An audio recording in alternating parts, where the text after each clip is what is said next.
Croce के अभिव्यंजना सिद्धांत का संपूर्ण सार 50 वन लाइनर्स में। इटालियन फिलोसोफर क्रोचे का जीवन काल है 1866 से 1952। क्रोचे मूलतः थे सौंदर्य शास्त्री व आत्मवादी दार्शनिक। क्रोचे और कुंतक हैं कलावादी आचार्य। दोनों ने कल्पना तत्व को विशेष महत्व दिया। अभिव्यंजना सिद्धांत के प्रवर्तक हैं क्रोचे। अभिव्यंजनावाद का प्रारंभ हुआ जर्मनी से। प्रारंभ में अभिव्यंजना थी चित्रमूर्ति कला। क्रोचे के अनुसार सफल अभिव्यक्ति कहलाती है अभिव्यंजना। क्रोचे के अनुसार अभिव्यंजना होती है अखंड व अविभाज्य। क्रोचे की अभिव्यंजना सिद्धांत का भारतीय रूपांतर वक्रोक्ति। क्रोचे की प्रसिद्ध पुस्तक एस्थेटिक, इसको सौंदर्य शास्त्र भी कहते हैं, यह 2 भागों में है। एस्थेटिक की मूल भाषा है इटालियन। एस्थेटिक शब्द की भाषा ग्रीक। एस्थेटिक का प्रकाशन वर्ष 1902। एस्थेटिक शब्द का प्रथम प्रयोक्ता बाउमगार्टन। क्रोचे की पुस्तक फिलॉसफी ऑफ द स्पिरिट, इसके 4 भाग हैं। क्रोचे द्वारा संचालित पत्रिका ला कीर्तिका। कथन: कलात्मक प्रतिभा नाम की कोई स्वतंत्र वस्तु नहीं होती। कलाकार की प्रतिभा और जनसाधारण की प्रतिभा में केवल मात्रा का अंतर होता है। क्रोचे का शुक्ल जी ने अभिव्यंजना को कहा वक्रोक्ति का विलायती उत्थान, चिंतामणि भाग 4 में कहा। कथन: क्रोचे को कुंतक का ऋणी मानना हास्यास्पद है। नगेंद्र का क्रोचे ने ज्ञान के रूप माने 2। पहला ज्ञान या प्रज्ञा, दूसरा क्रिया या संकल्प। क्रोचे ने ज्ञान के भाग किए 2। पहला सहज ज्ञान या स्वयं प्रकाश्य, दूसरा कलात्मक या तार्किक। क्रोचे के मतानुसार सहजानुभूति पाई जाती है सामान्य मनुष्य एवं कलाकार में। क्रोचे के अनुसार कला आधारित होती है सहजानुभूति पर।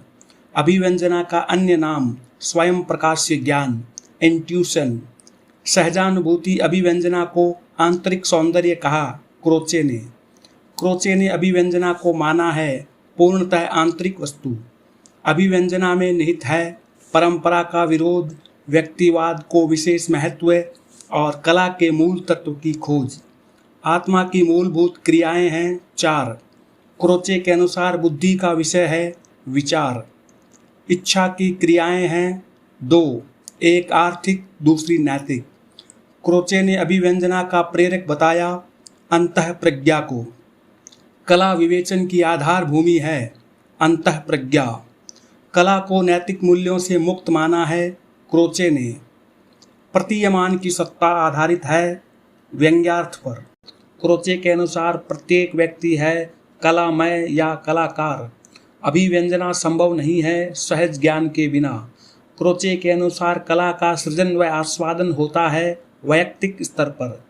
क्रोचे ने अभिव्यंजनावाद की 4 श्रेणियां बताई। 1 अंतः संस्कार इम्प्रेशन, 2 अभिव्यंजना एक्सप्रेशन, 3 आनुषंगिक आनंद प्लेजर, 4 अभिव्यक्ति ट्रांसलेटेड ब्यूटी।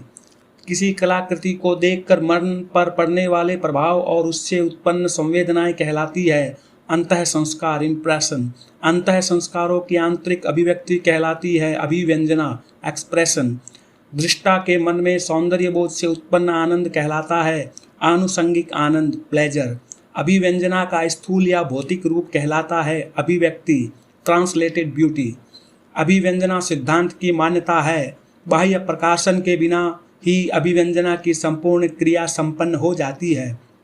क्रोचे कल्पना को मानते हैं ज्ञान क्षेत्र की वस्तु।